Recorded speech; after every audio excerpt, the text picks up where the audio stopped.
위한 대표이사. 방송을 통해서 국민들에게 다양한 레시피를 소개해주고 국민들한테 행복을 준 데서 감사하게 생각합니다.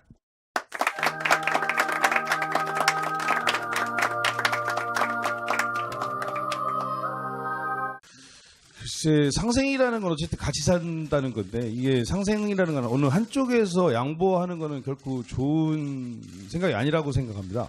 IMF 때 한번 회사 말아먹은 적 있죠? 그 외식업이 아니라 그 건축업하고.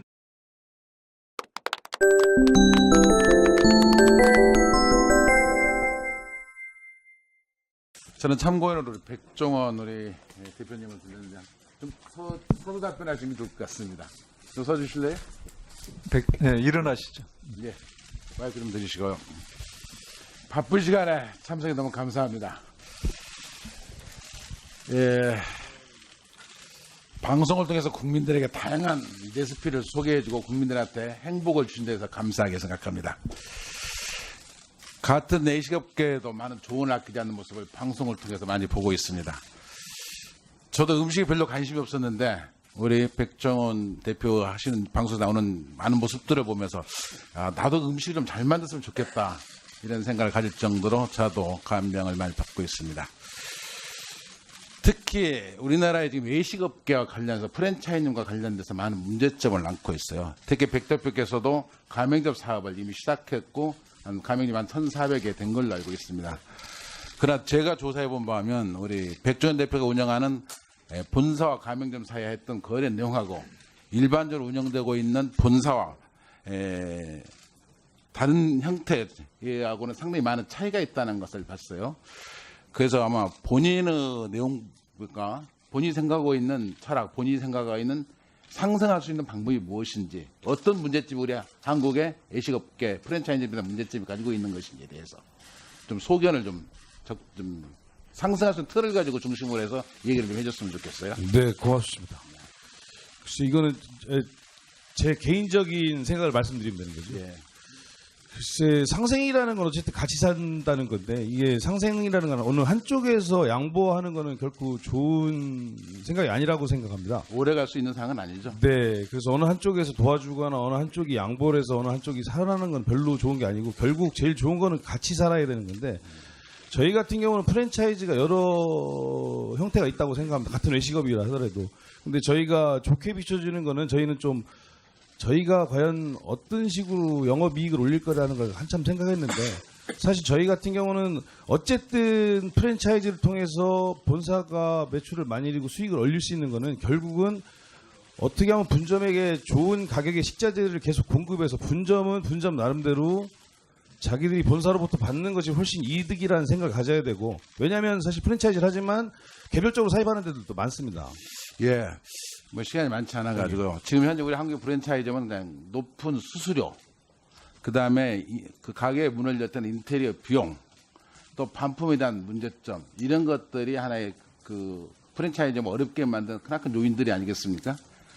예, 그런데 우리 백 대표에서 하는 그 체인점, 그 가맹점 같은 경우는 뭐 가액에 따라 매출에 의해서 수수료 요율이 다른 정해지는 것이 아니라 일정 금액을 정액제로 하는 스타일이라든가, 또 그 인테리어 사업 자체를 본인한테 맡겨서 하고 본사가 관여하지 않는다든가 이런 특징이 가지고 있더라고요. 네, 맞습니다. 그런 차이점에 의해서 서로 상승의 길을 터야만이 대한민국에 있는 프랜차이즈들 그나마도 먹고 살고 상승할 수 있는 틀이 만들어진다고 보고 있는데, 지금 그렇지 않는 데 문제점이거든요. 그러나 비교해서 좀 설명을 좀 해줬으면 좋겠어요. 저희 같은 경우는 사실 인테리어를 강제하지 않는 이유는 저희 같은 경우는 협력사하고 비교를 하게 해서 결국은 저희가 관여하는 부분은 혹시라도 부실공사가 생길까 해서 감시 쪽에는 저희가 관여를 합니다. 하지만 공사는 본인 스스로 하게 하는데, 이게 사실 그렇다고 해서 기존의 프랜차이즈가 문제가 있다는 건 아니고, 저희 같은 경우는 그걸 통해서 본사와 분점 간의 상호 신뢰를 회복하는 이익을 것이. 챙기지 않는다 이런 얘기죠? 네, 그렇습니다.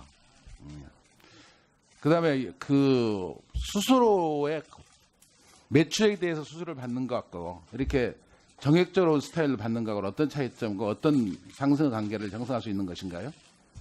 사실 매장의 매출 대비 퍼센테이지로 저희가 이 수수료를 얻게 되면 사실 매장에 대한 간섭을 되게 심하게 해야 됩니다.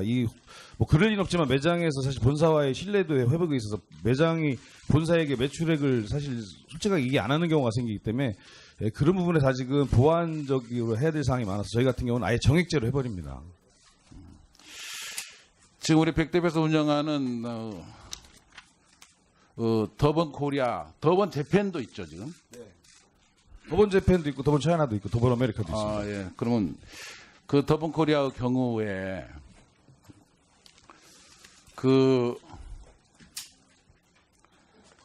상당히 좀 운영하고 있는 하는 측면도 새롭게 시작하는 사람들의 음식점에 대한 것은 프랜차이즈는 이렇게 운영하는 것이다. 이런 신규 사후 진출과 관련해서 대단히 다양한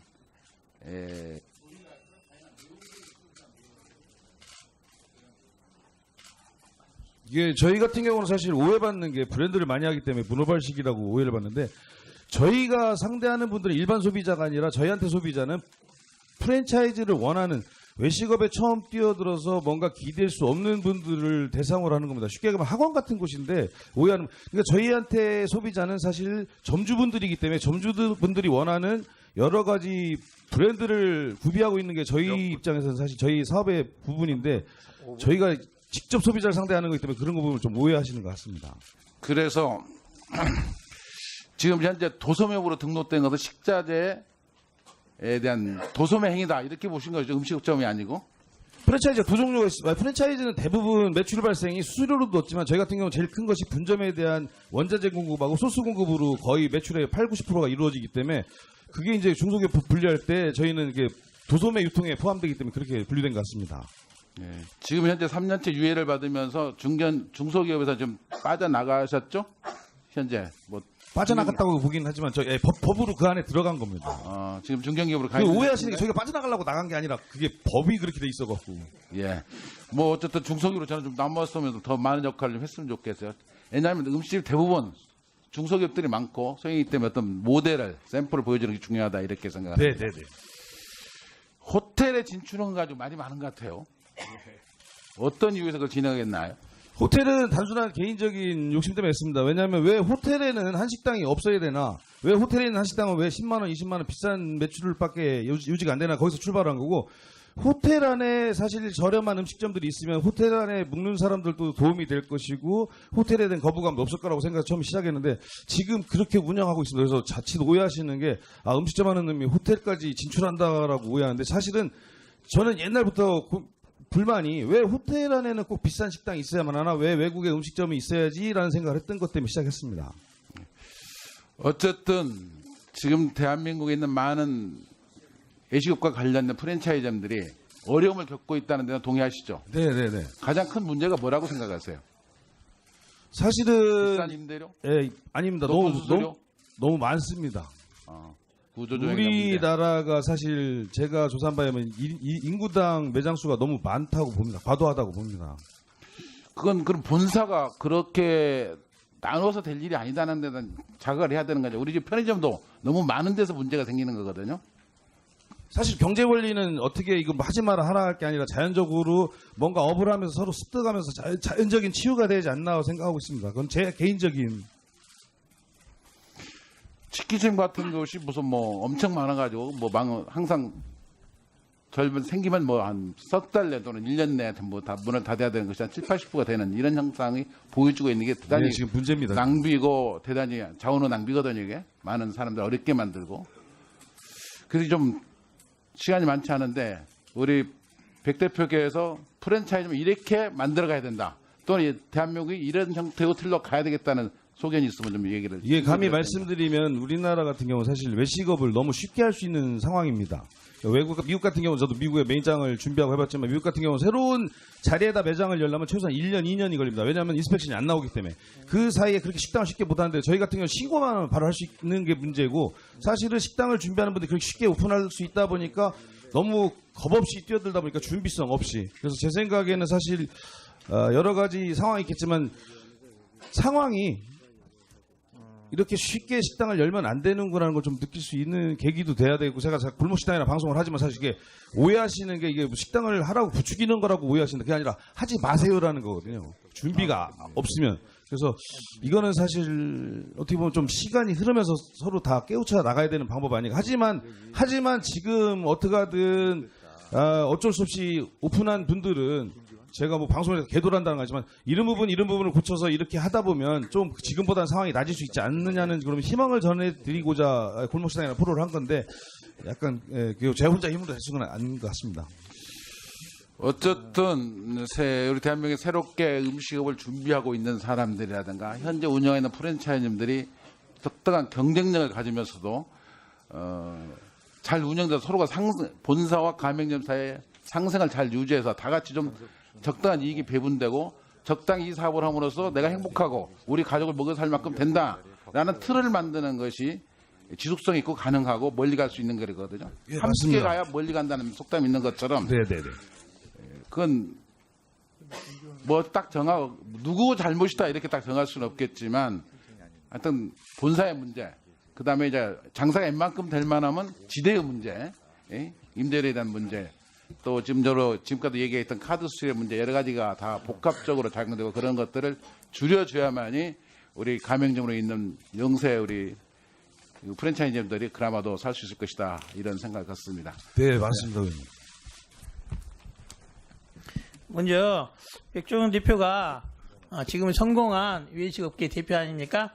이제 반드시 성공을 해서 이 자리를 부른 건 아니고요. 성공하기 전에 여러 가지 실패가 좀 더 많이 있었다. 예전에 한 번은 초기에 요식업 하다가 IMF 때 한번 회사 말아먹은 적 있죠. 그 외식업이 아니라 그 건축업하고 그러니까 무역업. 예, 맞습니다. 외식업에서 돈을 벌어서 쫄딱 망했었습니다. 쫄딱 망해서 죽으려고 생각도 한번 했다 그러더라고요. 그런데 어쨌든 잘 살아남아서 이렇게 크게 성공을 해서 입니다. 네, 몇 가지 물어보겠습니다. 자, 뭐 자료 화면 좀 한번 떼줘 보십시오. 대표님 혹시 그런 말 들어보셨어요? 기승전 치킨. 뭐 대한민국에서 태어나면은 뭘 하든지 간에 대학을 어디 나오든지 이과를 나오든지 문과를 나오든지 회사를 다니든지 자영업을 하든지 자연계열이든지 공학이든지 의사라든지 뭐든 간에 마지막에는 치킨집 열어서 끝나는 거다. 이런 말 들어보셨죠? 네. 이만큼 우리나라가 자영업 비율이 높다는 거 아니겠습니까? 우리나라가 자영업 비율이 OECD 국가 중에 6위 정도 한다면 6위 정도. 너무 많죠? 예, 많습니다. 아마도 미국이 6.4%고 우리나라가 25.4%니까 정상적이라고 보기는 어렵죠. 우리나라 규모가 그래도 꽤 큰 규모인데, 그래서 자영업자들이 굉장히 어려워하고 있어요. 특히 자영업 중에 가장 두 번째로 많은 게 음식업 아니겠습니까? 그래서 정부에서 자영업자 대책들, 지원 대책 많이 냈다고 하는데, 혹시 정부가 무슨 최근에 음식점이라든지 이런 자영업자 대책 마련해서 뭐 발표했다는 거 들어보신 적 있습니까? 예, 많이 들었습니다. 네. 한번 봐봅시다. 자료 한번 보여주시죠. 최근에 8월 달에 정부가 소상공인 자영업자 지원 대책이라고 해서 한 6가지 정도 발표를 했었어요. 했는데, 뭐 일자리 안정자금 지원 대상을 확대한다든지, 음식점 정책 대상별 지원을 강화한다든지, 가맹점, 가맹본부가 상생분지 확산한다든지, 이런 여러 가지 많이 했는데, 최근에 뭐 골목상권도 돌아다니고 하시던데, 그 업체들이 8월 달에 정부가 이런 대책 해놓고서 하니까, 우리 장사하기 쉬워졌더라, 어려움이 싹 사라졌더라, 안 망하겠더라, 이런 말 들어보셨습니까? 그게 이제 하루아침에 될 수 있는 일은 아니라고 생각합니다. 그래요. 하루아침에 될 수 있는 건 아니라고 생각해요. 예. 저도. 그래서 그런 자영업자들이 느끼는 것은 정부 대책은 있으나 이게 현실적으로 지금 다가오지 못하고 있다. 정부 측에서는 머리를 짜내서 이러이러한 방법들을 많이 냈어요. 그런데 그게 업체가 망하고 살고 있는 데는 크게 영향을 안 미치다라는 게 중론 아니겠습니까? 그래서 문제를 삼고 있는 거예요. 그 다음 자료표 한번 보여주세요. 그래서 정부가 발표를 했습니다. 이렇게 해서 음식적을 하는 사람이 이번 발표한 지원 대책을 다 혜택을 받으면 이 정도가 된다라고 발표를 했어요. 자영업자 1인당 지원 효과. 이거 보면은 연간 한 651만 원 정도. 그것도 모든 대책을 다 하는 경우에 신용카드 결제 10% 대체가 되고 의제 매입세액 공제도 되고 월세세 공제도 되고 긴급 융자단 다 주고 이거 다 되면은 뭐 4만 원, 6만 원 다 돼서 월 한 55만 원 정도 되는 것 같아요. 그런데 이 55만 원 때문에 이 업체가 망하거나 그랬습니까? 그러지는 않겠죠. 그래서 아까 우리 백종원 대표께서 말씀하셨어요. 자영업자들의 문제, 망하고 하는 문제는 제가 보기로는 너무나 많은 업체들이 있는 거예요. 너무나 많은 업체들이. 그래서 어떻게 보면 시장에서 정리돼야 될 업체에 대해서도 정부가 너무 많은 지원을 하게 되면은 한 업체가 망할 것을 두 업체를 키워서 망하게 하는 그런 문제도 있지 않겠습니까? 그런 데에 대해서는 어떻게 생각하시는지 한번 간단히 말씀 한번 해보시죠. 지금 의원님 말씀하시는 것도 굉장히 동감이 되는 부분이고 또 이게 사실 그전에 비하면 제가 음식 장사를 시작한 지 한 20년이 좀 넘었지만 제 나름대로 생각하면 지금 그전에 비하면 굉장히 뭐랄까 정부에서 관심을 많이 가져준다고 생각합니다. 근데 이게 제가 맨날 주장하는 게 통계 경영이라고 하지만 이게 결국은 통계가 나와야 될 것 같습니다. 물론 여러 가지 이 자영업자들을 위한 대비책도 많이 내오고 있지만 이게 하루아침에 되냐 안 되냐는 쉽게 판단할 수 없는 거고 이런 거 저런 거 결국은 자영업자를 위한 것도 여러 가지 시도를 해봐서 결국 통하는 게 어떤 거냐를 빨리 찾아내는 게 중요한 건데 그게 사실 제 생각에는 좀 시간이 해결해 줄 거라고 생각하고 우선은 사실 아까 지금 의원님 말씀대로 시장 원리를 좀 따라서 어쩔 수 없이 도태될 수밖에 없는 자영업자들은 도태도 돼야 돼. 그분들한테는 정말 죄송한 얘기지만 이게 시장에 비해서 너무 이게 포화 상태입니다. 그래서 저는 개인적으로 해서 좀 시간도 좀 필요하다고 보고. 그래요. 우리나라 사람들이 은퇴하거나 또 젊은 사람들이 뭐 일을 할 때 장사를 할 때 이런 말 하지 않습니까? 먹는 장사 안 망한다. 밥 장사하면 망하지 않는다. 이런 말이 있었잖아요. 근데 그것은 예전에 시장이 포화가 되기 전 상태 아니겠습니까? 지금은 밥 장사하면 망하지 않습니까? 밥 장사 음식점 체례에서 1년 안에 망하는 비율이 몇 %입니까? 많이 망합니다. 자, 10개 음식점이 생기면은 그 중에 8개가 망합니다. 근데 그것은 그 업체의 각 개별 업체가 잘잘못이라고 보이진 않아요. 어떻게 보면 시장이 구조적인 상황이라 볼 수 있습니다. 그렇다 한다면은 정부가 이런 음식점, 자영업에 뛰어드는 데 있어서 일정한 역할을 해야 되는 것 같아요. 지금 백종원 대표님께서 방송이나 여러 가지 통해서 그런 업체를 찾아가서 강연도 하고 어떻게 보면 교육 같은 걸 하지 않습니까? 그런 것들을 개인이 언제까지 맡아서 하겠어요? 방송 365일 할 수 있는 거 아니지 않습니까? 그런 것을 맡아서 할 수 있는 정부 기관이라든지 대책, 그런데 정부가 좀 더 대책을 세워야 될 것 같은데 어떻게 생각하십니까? 예, 맞는 얘기였습니다. 그래서 감히 말씀드리면 사실 병이라는 거는 병이 났을 때 치료도 필요하지만 병 나기 전에 건강관리를 하는 게 중요해서 근데 또 건강관리만 한다고 좋은 건 아니고 그 양쪽에서 지금 중소기업청에서 하고 있는 부에서 하고 있는 처방도 좀 필요하고 그 앞서 지금 의원님 말씀하신 대로 일부 자영업을 시작할 분들에 대해서 준비할 수 있는 그런 교육이나 그런 어떤 장치도 필요하다고 생각합니다. 이 프랜차이즈가 필요합니다. 왜 필요하냐면은 이분들 아무것도 모르고 시작하지 않습니까? 그렇게 하기 때문에 음식점이 시스템이라든지 방법 이런 거 알려주기 때문에 저는 프랜차이즈 업체도 중요한 사업 형태고 발전돼야 된다고 봅니다. 특히 우리나라처럼 명예퇴직후에 어쩔 수 없이 식당을 참여하거나 취직이 안 돼서 어쩔 수 없이 음식 참여한 이런 경우가 많이 있지 않습니까? 그래서 그런 부분들에 대해서는 업체들에 대해서도 업체들이 충분한 대책 교육하고 해야 되는 것이 가맹력만 모집을 해서 장사를 하는 소위 장사 수반으로서 프랜차이즈 하면 안 되지 않겠습니까? 네, 어떻게 맞습니다. 생각하십니까? 의원님 말씀처럼 그래서 건전한 프랜차이즈 회사들이 좀 더 많이 육성돼서 사실은 우리나라는 외식업을 하기가 너무 쉽지만 어느 누구도 외식업을 통해서 가르쳐주진 않습니다. 그래서 사실은 프랜차이즈가 좋으면은 본사에서 가맹점을 관리하면서 사실 위생이나 노동이나 뭐 세무 이런 것까지 다 어느 정도 컨트롤을 하기 때문에 그런 과정을 통해서 습득을 하면 그분이 나중에 프랜차이즈업을 관두고 다른 업을 하더라도 아니면 자기가 독립적으로 브랜드를 만들다 하더라도 이미 교육을 받은 것 같은 그 효과가 있기 때문에 좀 괜찮을 것 같습니다. 그런 부분, 제가 보기엔 그런 부분들을 정부도 좀 신경을 써야 된다. 동의하십니까? 네. 특히 지금 젊은 층들이 국내에 이런 일자리를 만들려 해도 어렵지 않습니까?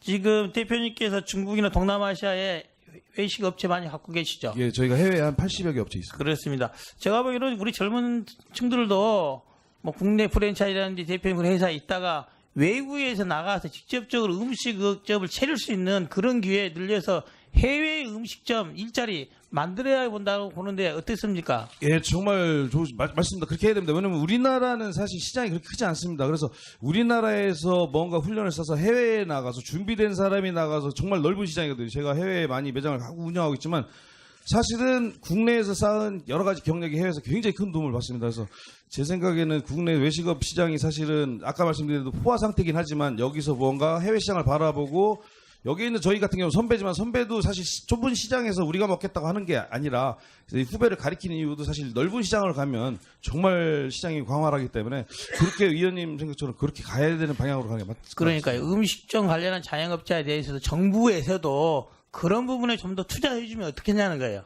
국내 안에 작은 시장에서 자기들끼리 살 깎아 먹는 것보다는 그런 부분에 정부에서 투자해주고 지원해주면은 나가서 해외 일자 할 수 있지 않겠습니까? 네, 좋은 생각. 네, 그렇습니다.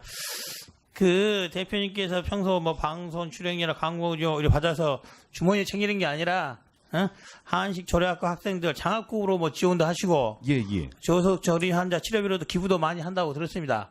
그게 사회적 공헌 당연히 해야 되는 거 아니겠습니까? 예, 당연히 해야 된다. 맞습니다. 저는 그것보다는 하나를 더 제안을 하고 싶어요.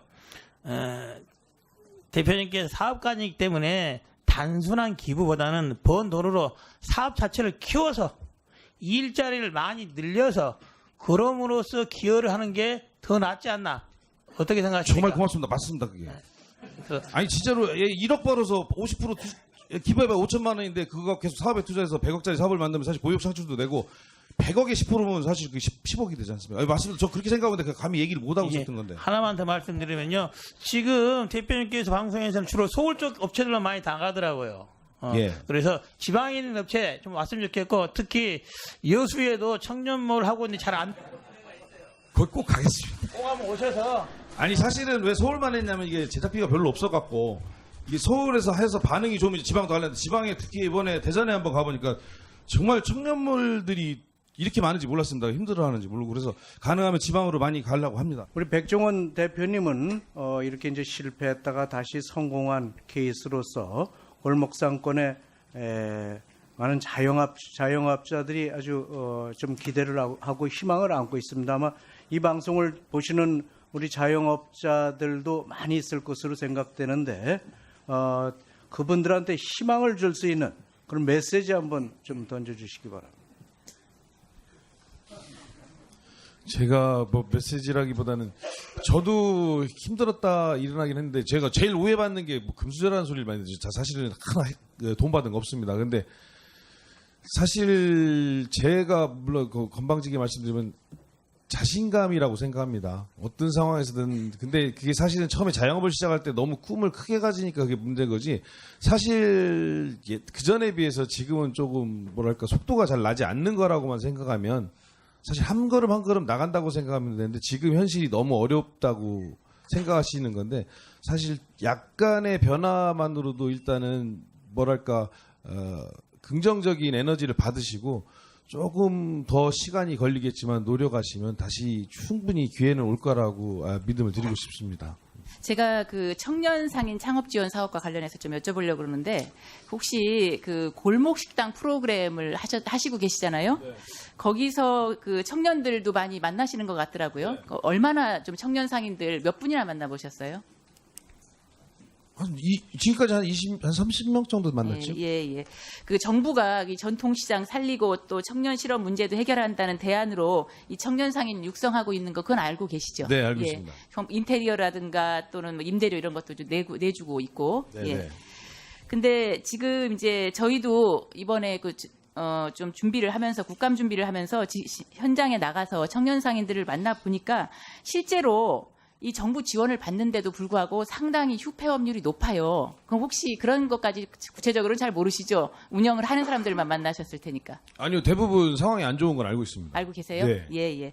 그러면 그 청년 상인들을 만나 보니까 그 지금 정부가 하고 있는 청년 상인 창업 지원 사업은 전통시장 좀 활성화하기 위해서 이제 빈 점포에 이제 메꾸어서 노후 상권에 청년 점포를 들어오게 해서 그 젊은 층도 유입시키고 또 그 상인들 세대 교체도 하겠다 이제 이런 목표였는데 이 청년 상인 입장에서는 좀 이왕이면 유동인구도 많고 좀 상권도 활성화된데 좀 해줬으면 좋겠고 이런 좀 서로 이제 그 니즈가 좀 틀린 것 같은 그런 게 있더라고요. 그래서 우리 대표님께서 그런 청년 상인들 좀 많이 만나고 요즘에 좀 많이 또 그 어드바이스도 해주고 하시기 때문에 이 청년 상인들이 앞으로 이제 생존율을 좀 높여야 되잖아요. 그래서 그런 생존율을 높이고 제대로 경쟁력을 가지려면 어떤 부분에 대해서 청년 상인들이 좀 태도를 가졌으면 좋겠다. 어떻게 했으면 좋겠다 하는 그런 거를 좀 한번 말씀해 주시고 그다음에 또 정부가 지금 예산까지 지원을 해서 이런 사업을 하고 있는데 이왕이면 그 예산이 제대로 효과적으로 쓰여야 되지 않겠습니까? 그래서 보셨을 때 정부에게 그래도 이제 많이 만나시면서 왜 이렇게 하지 하는 생각을 하셨을 것 같아요. 그래서 그렇게 혹시 정부에게 좀 개선했으면 좋겠다 하고 하는 의견이 있으면 좀 말씀을 해 주십시오. 제가 감히 정부 개선을 못하겠고 제 생각에 약간 아쉬운 거는 일단 이 업에 뛰어드는 창업 지원보다는 업을 준비할 때 지원이 필요하다고 생각합니다. 예. 왜냐하면 지금 골목상권 하지만 사실 제일 난처한 게 골목상권과 먹자골목을 자꾸 헷갈리시는데 먹자골목은 사실 골목상권이 아닙니다. 그거는 사실 어떻게 보면 자유경쟁 시대 시장인 거지. 골목상권은 사실 그야말로 소자본으로 창업할 분들을 위해서 임대료도 작고 권리금이 거의 전무한 곳을 말하는데 사실 골목상권이 아니라 먹자골목은 최소한 보증금 떠나서 권리금만 해도 1, 2억이 되는 건데 그거는 사실 진짜 치열한 경쟁이거든요. 이게 사실 골목상권을 침해한다는 소리 좀 억울할 수도 있고 다시 한번 말씀드리지만 골목상권에 들어오는 사람이나 청년몰에 창업하는 사람들이 창업을 하고 나서 지원보다는 창업을 준비하는 과정에서 지원하는 무슨 교육 프로그램이라든지 아니면 어쨌든 함부로라는 표현을 좀 하시면 진입장벽을 조금 더 좀 높게 해서 뭔가 준비 과정을 거친 다음에 들어와야 된다고 저는 생각합니다. 그런데 좀 투자가 됐으면 하는 바람입니다.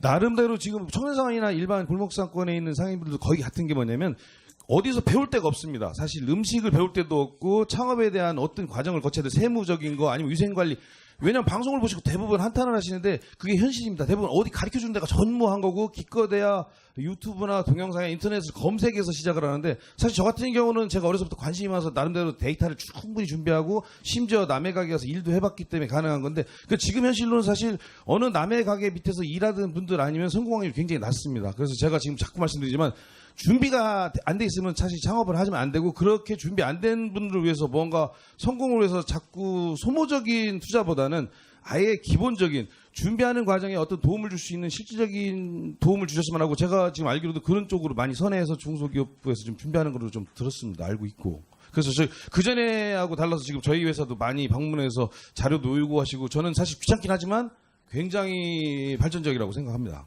백종원 대표님이 하도 스타셔가지고 저도 좀 보니까 아까 좀 밖에서 보니까 같이 누가 사진 찍자고도 하기도 하고 그러시더라고요. 이렇게 오셔서 저희 그 부평이 문화의 거리가 있습니다. 거기에도 백 대표님 가게가 10몇 개 있어요. 제가 이렇게 쭉 가다 보니까요. 제 친구들 지인들 중에 식당 차리겠다는 사람이 많아서 왜 차리냐 그랬더니 퇴직하고 할 게 없고 또 뭐 직장을 못 구하니까 차린다. 그리고 쉽게 차리더라고요. 차리는데 자료를 보니까 3년 폐업률이 36%예요. 백종원 대표 더번코리아의 가맹점의 폐업률은 몇 %입니까? 그 수치로 말씀드리면 홍보 같아서 못하겠고 굉장히 낮습니다. 저희는. 그래도 퍼센트가 좀 있을 거 아닙니까?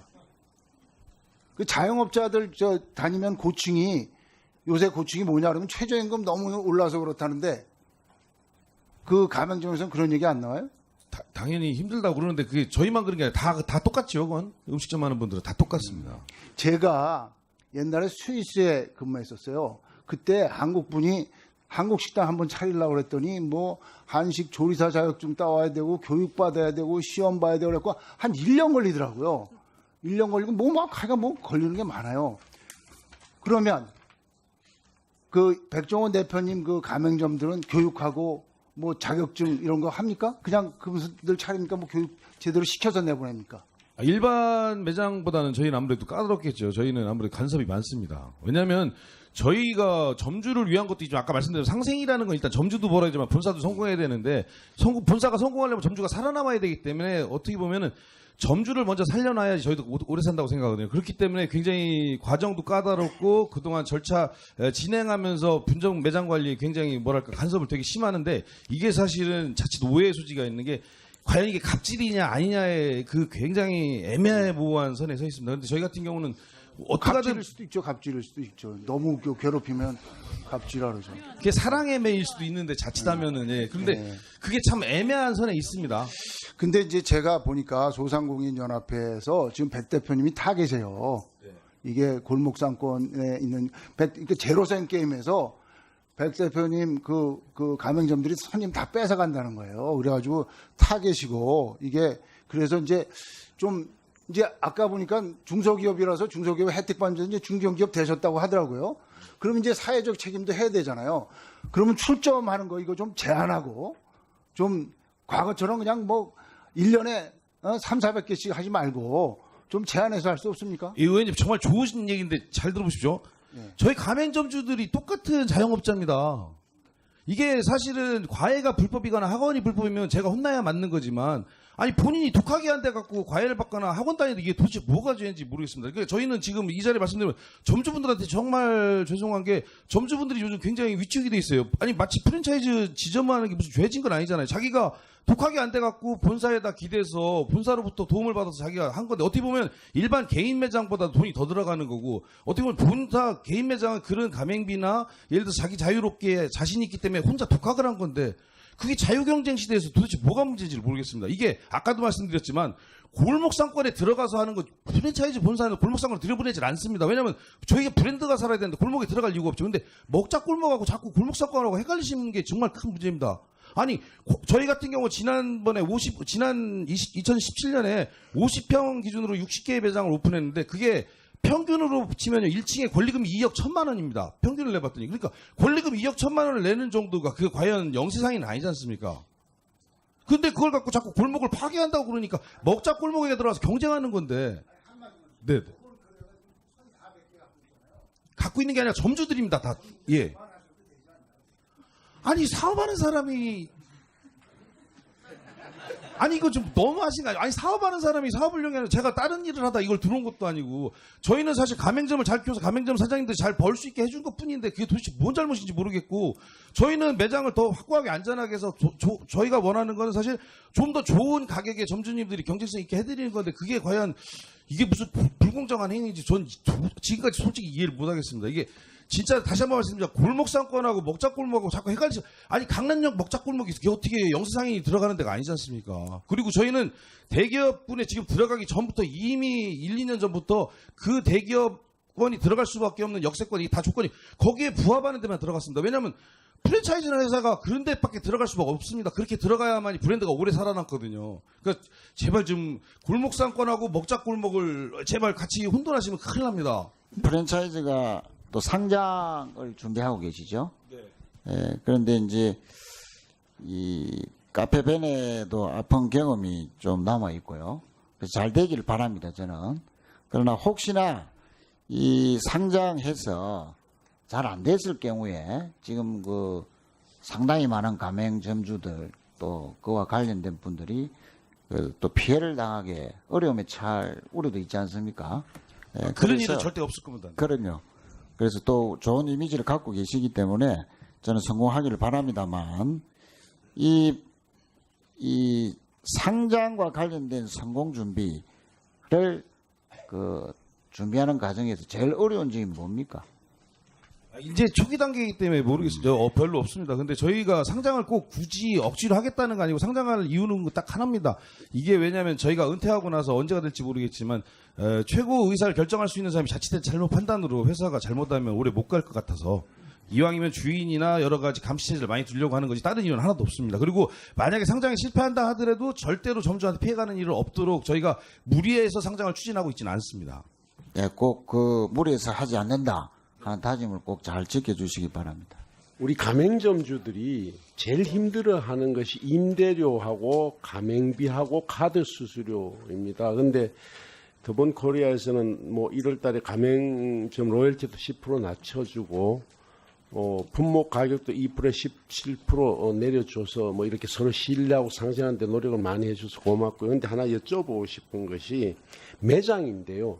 매장 위치를 잡고 계약을 하는 것이 본사에서 직접 하고 가맹점주들한테 그냥 재계약을 합니까? 아니면 매장도 가맹점주들이 대부분 프랜차이즈는 아마 본사에서 해주는 거라 저희는 절대 본사에서 관여를 안 합니다. 왜냐하면 그렇죠. 저는 처음부터 시작한 게 매장조차도 자기가 못 찾아오는 점주는 안 된다고 생각합니다. 왜냐하면 발품을 팔아봐야지. 왜냐하면 대부분 외식업을 처음 시작하는 분들이 알아서 다 해줄 거라고 생각하거든요. 그런데 그것조차도 못하고 시작하면 경쟁력이 너무 면역력이 없습니다. 최소한 다른 일을 하던 분들이 가게를 얻으러 다니면서 최소한 싫은 소리도 들어보고 wen망한지도 봐야지 자기가 스스로 포기도 하고 하는 거지. 저희 같은 건 그래서 좀 어떻게 보면 오해를 받는 게 적극적으로 가맹사업을 안 합니다. 그래서 저희가 오해받았던 건 심지어 저희 프랜차이즈 안내에 일부 어느 매장 같은 경우는 인테리어비가 너무 높다고 저 도둑놈 아니냐고 그러는데 저희 같은 경우 어떤 바보가 자기가 물건을 팔아야 되는데 인테리어비를 일부러 과다 책정해 놓겠습니까? 그러니까 이 정도로 현실적으로 들어가니까 나중에라도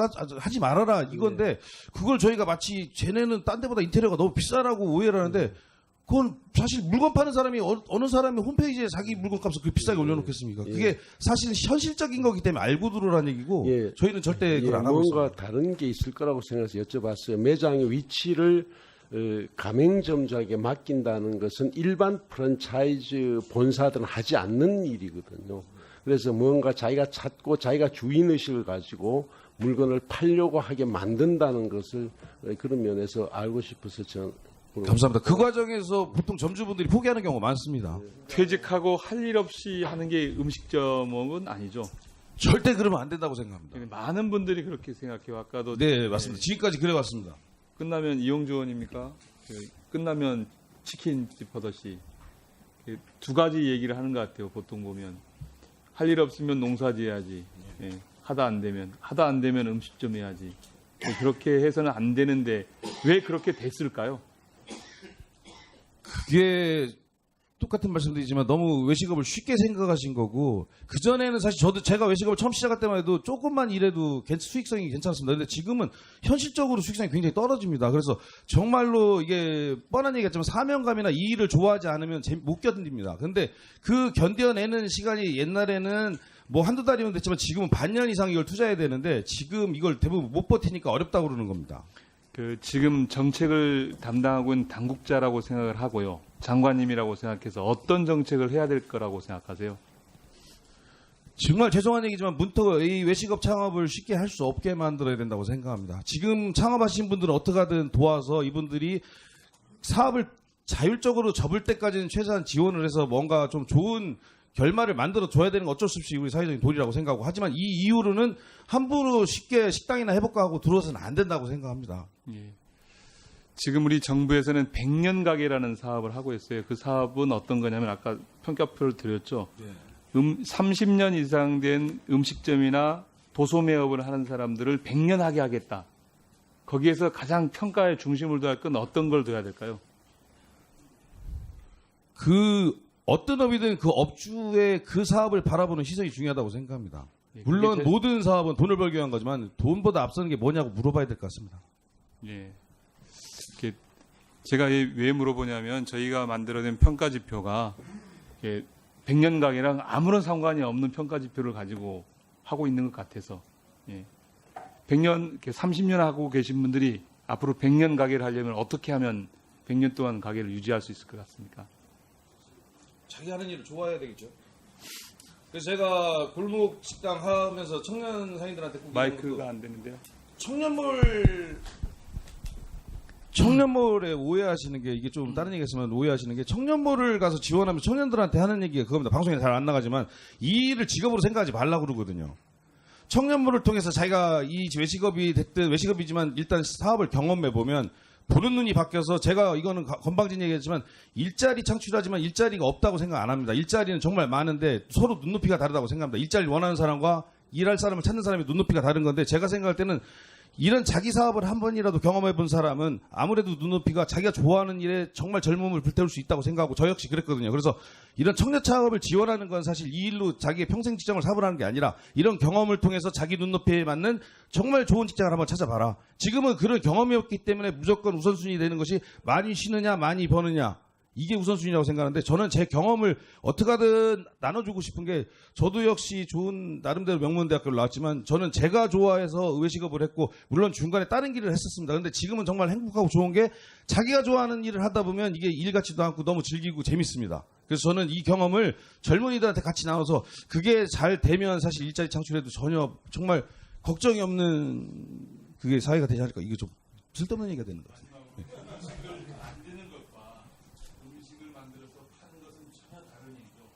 전혀 다른 얘기입니다. 예.